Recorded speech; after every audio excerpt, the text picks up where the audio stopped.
Paradise di Selat Lembe. Siang itu udara sangat panas. Dalam semilir pun angin tak berbisik, hanya diam. Sekali saja menyiah dan menyibak, itu sudah cukup untuk menjuntai seutas rambut yang serasa gatal oleh lelehan peluh di kepala. Biar kegerahan tak menjadi geram karena sedikit-sedikit jemari dan kuku menggaruk-garuk seperti ada yang selaksa kutu yang bercokol di kepala. Panas sekali. Panas semakin berkerontang, membuat kerongkongan kian mendahaga. Tanpa awan gelap, yang ada hanya putih gemerlap. Pandangan serasa berkedip-kedip menyilaukan tatapan ke depan, hingga mata semakin menyipit. Tergambar guratan-guratan di wajah dan dahi kian melisut. Apakah usia ini tak lagi tersisa? Ataukah bumi yang kian menua sudah waktunya mengakhiri kisah? Ah, tidak. Ini hanya sebuah ungkapan dari air laut tentang sesuatu cahaya untuk menerangi setiap sudut bumi, setiap sudut hati dan jiwa manusia. Tanah dan bukit nampak kering. Tak ada setitik hijau untuk secukup teduh dan rindang. Ya, secukup rindang membuat kita serasa lega. Bisa mengasuh tubuh kita dan juga pikiran serasa terbuai dalam kedamaian dan kenyamanan. Dengan topi butut menutupi kepalanya dari terik mentari, Johnny segera bergegas. Suara raungan mesin motor tempel 40 PK membelah lautan. Seekor bangau yang sedang mencakar paru pada sebatang kayu yang sedang hanyut terbang mengepak sayapnya yang ramping, terbirit-birit, kaget dengan raungan suara motor tempel Johnny. Handphone Johnny yang sudah butut dan mungkin bisa dipakai untuk melontarkan segerombol buah mangga yang menggelayut pada tangkainya oleh karena ketebalannya, telah 2 kali berdering. Rupanya ada penumpang lain yang sedang menunggu. Johnny adalah seorang petaksi perahu. Seperti halnya mobil ada sopirnya, di perahu angkutan laut ada petaksinya. Pekerjaan ini telah digelutinya hampir setahun. Setelah tamat dari sebuah institut, Johnny belum berniat untuk mencari pekerjaan yang sesuai dengan disiplin ilmu yang dia dapat, yaitu teknik sipil. Johnny ingin membantu dulu pekerjaan ayahnya, yang juga seorang petaksi.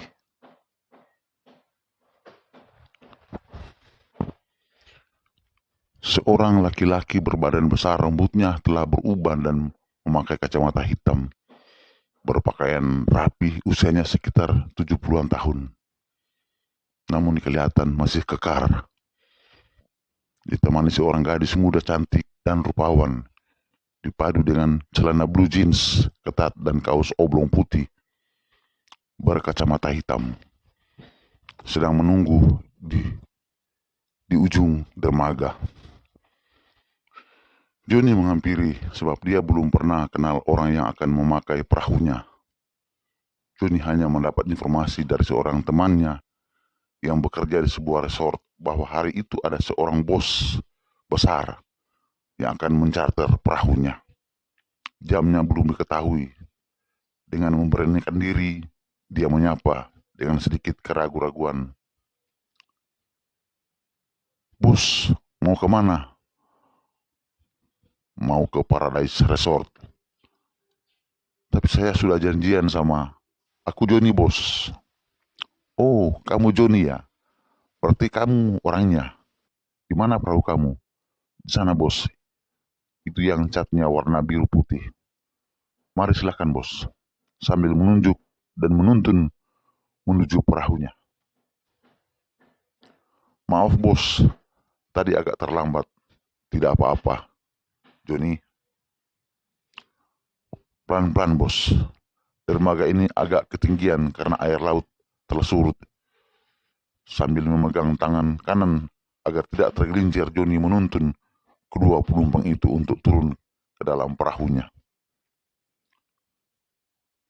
Setelah kedua penumpangnya telah turun dengan aman di perahunya, Joni segera menarik jangkar perahunya sambil bersiul kecil. Ada beberapa temannya yang melihat dari pinggiran dermaga tersenyum kecut. Dengan sebuah petikan jari, jempol dan jari tengah, Joni memberi isyarat bahwa dia segera berangkat. Teman-teman Joni mengakui ternyata mereka kalah cepat dengan Joni. Karena mendapat penumpang yang demikian itu suatu kemujuran dan merupakan panen uang yang sangat lumayan besar. Tak perlu repot-repot menunggu penumpang hingga sesuai jumlah jalur keberangkatan. Tapi Joni hanya 2 orang dan berlangsung saja berangkat. Sebuah keberuntungan buat Joni. Ya, sebuah keberuntungan. Bukan keberhasilan. Keberuntungan hanya didapat dari sebuah kebetulan. Tapi keberhasilan adalah proses panjang untuk mendapat sebuah keberuntungan. Liku-liku hidup seperti demikian adanya. Terkadang berusaha dengan jeritan kepiluan dan air mata, tapi hasilnya sangat kecil. Tetapi sebaliknya, tanpa usaha dan tanpa keringat yang meleleh di sekujur tubuh, hasilnya malah lebih besar dan sangat besar sekali. Lalu dengan hal seperti ini akan menciutkan nyali kita. Tak semudah untuk membalikan telapak tangan. Di telapak tanganlah telah digariskan warna hidupmu. Percaya atau tidak, memang demikian adanya. Pantai pasir putih terhampar sepanjang pantai itu. Di belakangnya nampak hutan perawan. Di sebagian sisi kanan ada sebuah tebing yang sangat curam tapi warnanya putih seputih salju. Sungguh pemandangan alam yang sangat indah sekali. Tidak ada sebuah rumah ataupun gubuk yang berdiri. Semua masih alami. Perahu Joni segera mendarat di tepian pantai pasir putih itu. Segera dia melego jangkar, lalu mengikatnya perahunya pada sebatang pohon yang cukup besar, tak jauh dari tepian pantai. Joni, kamu asli orang sini ya? Ya bos, tapi tempat tinggalku di sebelah kampung sana. Pernah kamu datang di tempat ini? Belum pernah bos, tapi kalau lewat sering. Setahuku bos, pantai ini pernah tinggal seorang bapak tua yang konon sangat galak. Joni sedikit menjelaskan. Benar John, bapak itu telah meninggal dunia 2 tahun silam. Dia tidak mempunyai keluarga siapa-siapa. Tapi sebelum Pak Tua itu meninggal, dia sempat memberikan surat-surat berharga kepada saya. Secara kebetulan juga kita bertetangga. Joni hanya termangu. Dia mengikuti saja penjelasan bapak itu sambil manggut-manggut. Pikirnya, dirinya tidak punya sangkut paut dengan pantai ini. Dia hanya seorang petaksi, menjual jasa transportasi kepada penumpang. Selebihnya tidak. Sekali-kali matanya melirik gadis cantik, mungkin anak gadis dari bapak ini, yang sedang berjalan agak terpisah dengan mereka berdua. Gadis itu berjalan sambil melihat hutan dengan pepohonan kayu yang besar. Ternyata surat yang diberikan pada saya itu adalah peta dan surat kepemilikan pantai Paradise ini. Mengapa Paradise?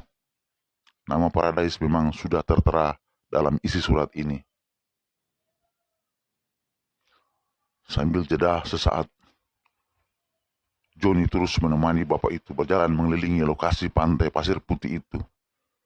Tiba-tiba, pada sebatang pohon ketapang yang besar, daunnya rontok hanya tertinggal cabang dan ranting. Bapak itu mengambil sebuah kertas yang terlipat dari balik jaketnya. Ketapang tua ini yang menjadi batas arah timur. Ada bekas sumur tua, ya itu sumurnya, sambil menunjuk sebuah tanah yang berlubang. Kata Pak tua itu, "John, sekarang kamu sudah sedikit mengerti cerita ini. Dalam minggu-minggu yang akan datang, tempat ini akan segera dibangun dan dikelola sebagai sebuah tempat wisata. Lokasi ini akan dibangun sebuah resort, villa, dan penginapan bagi para pengunjung. Apakah ini pengunjung mancanegara ataupun lokal, semua fasilitas akan disiapkan di tempat ini. Sesuai dengan nama dalam peta ini, maka resort ini akan dinamai pula dengan nama Paradise Resort. Oleh karena itu, dalam penyediaan sarana angkutan untuk bahan-bahan material yang nantinya akan dibawa ke tempat ini, aku membutuhkan kamu untuk membantu dalam pekerjaan ini." Dengan senang hati, bos. Cepat-cepat Joni menjawab. Membantu dalam arti kita akan kerja sama dalam pekerjaan ini untuk saling menguntungkan. Kira-kira kamu paham maksudku ini, Joni? Iya, bos, saya paham. Dan nantinya anakku Desi ia akan memantau jalannya pekerjaan di tempat ini, kata bapak itu sambil menunjuk gadis cantik yang sedang duduk di sebuah batang kayu yang tumbang. Oh ya, perkenalkan dahulu biar saling kenal dan ada rasa kerjasama. Joni menghampiri gadis cantik itu yang disebut bapaknya Desi namanya Joni sambil menyelami dengan perasaan canggung. Desi dengan sedikit senyum. Mari kita berbincang di bawah pohon sana. Sambil makan roti dan minum, bapak itu berjalan duluan diikuti Desi dan Joni. Dalam hati Joni, ini sebuah job yang tak pernah diduga, walaupun secara kebetulan saja. Siapa tahu selain mengangkut bahan-bahan material untuk fasilitas resort ini, dia dapat bekerja di tempat ini. Joni membuka topi yang sudah butut, yang sejak tadi masih terpakai di kepalanya. Sambil duduk di sela-sela percakapan, minum dan makan roti yang dibagikan Desi. Joni nambah rotinya, kata Desi sambil menyodorkan sebungkus roti. Desi yang sejak tadi hanya diam, namun dengan kenyataan topi Joni telah dilepaskan dari kepalanya. Matanya, batinnya agak terkesiap, entah dari rongga yang paling terdalam, ada secuil kehangatan dan kedamaian. Desi yang selama ini tinggal bersama papinya, yang terkenal sebagai seorang pengusaha. Desi adalah putri satu-satunya dari bapak Kale. Maminya telah lama meninggal. Sehari-hari Desi bekerja di sebuah bank. Namun setelah mendengar papinya akan membuka sebuah resort di sebuah pulau, Desi akan meninggalkan pekerjaannya sebagai seorang karyawan bank. Oleh karena itu, setelah diajak papinya untuk menengok lokasi tersebut, ia pun bersemangat. Terima kasih Nona Des. Panggil saja Desi. Oh iya, terima kasih Desi. Papi, nih rotinya. Ya, iya. Kalian berdua ngobrol di sini dulu ya. Buat rencana untuk pekerjaan kita. Siapa tahu ada ide-ide, planning lain untuk dikembangkan untuk Paradise ini. Sambil berjalan Pak Kale mengunyah-unyah roti di mulutnya. Di tangannya memegang sebotol minuman mineral. Joni, kamu sudah lama menjadi petaksi? Baru mau setahun, jawab Joni sedikit grogi. Kenapa kamu tidak bekerja di kantor atau sebuah perusahaan swasta? Aku hanya seorang petaksi. Joni, kamu jangan merendahkan diri sebelum ketemu dengan kamu. Papi dan saya sudah tahu kamu ini seorang sarjana teknik sipil, benar kan? Siapa yang bilang, Desi? Kamu teman Vano yang bekerja di sana, di salah satu resort di pulau ini Iya kan? Benar, Vano temanku, seorang guides diving di Kastil Resort. Dari Vanola saya mendapatkan info bahwa dalam beberapa hari nanti perahu taksiku akan di-charter seorang bos. Maaf Desi, bukannya saya mau merendahkan diri, tapi saya merasa tidak enak kalau sebuah gelar sarjana untuk sanjung. Saya hanya seorang petaksi saja. Joni sambil mengangguk-angguk, merasa ketahuan identitasnya. Jari tangannya menggaruk belakang kepalanya yang tidak gatal. Saya maklumi. Makanya Papik tidak menyinggung tentang latar belakang kuliahmu kan? Sudah, lupakan itu.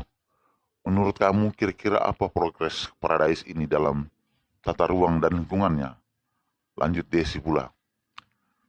Menurut aku Desi, maaf ya, aku sedikit memberi masukan. Penataan lingkungan ini paling utama.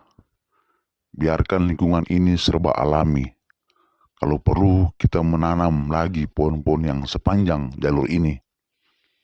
Sebab daya tarik utama dari sesuatu yang indah itu letaknya pada keaslian lingkungan itu sendiri.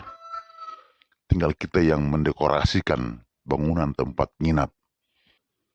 Dan hal penting di sebuah resort tepian laut seperti ini, yaitu menyiapkan sarana dan prasarana diving. Dari situlah sumber pendapatan yang terbesar, sebab banyak bule-bule suka menyelam. Berarti kita harus menyiapkan tenaga diving. Iya, anak-anak di pulau ini serba pintar menyelam, tinggal kita yang nantinya memberikan pelatihan dan pencerahan. Tetapi dasar-dasarnya sudah ada pada mereka. Jadi kita harus rekrut tenaga anak-anak yang ada di pulau ini, khususnya anak-anak muda.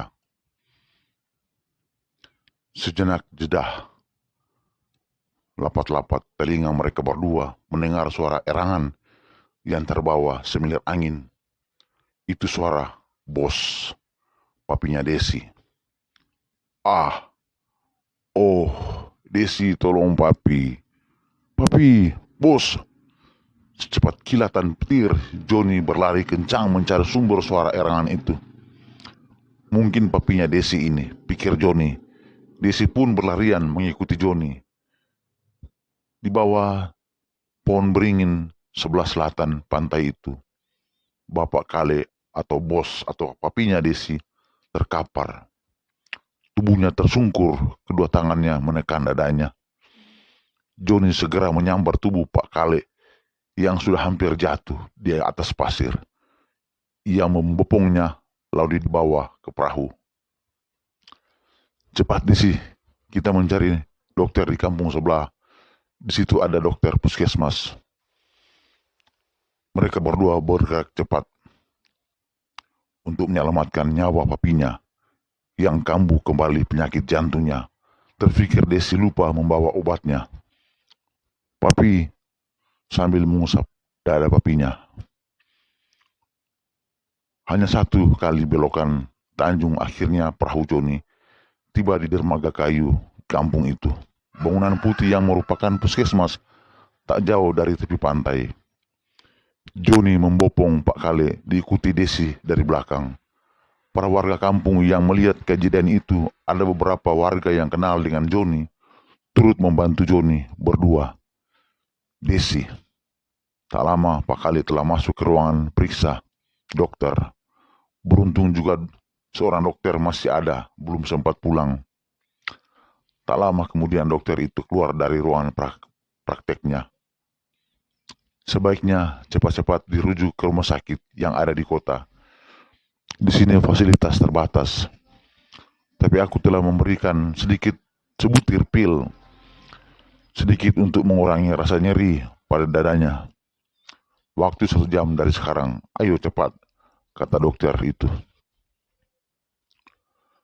Sebuah takdir telah mempertemukan antara Joni dan Desi lewat bahasa hati yang tercipta dan bukan bahasa kata yang terungkap.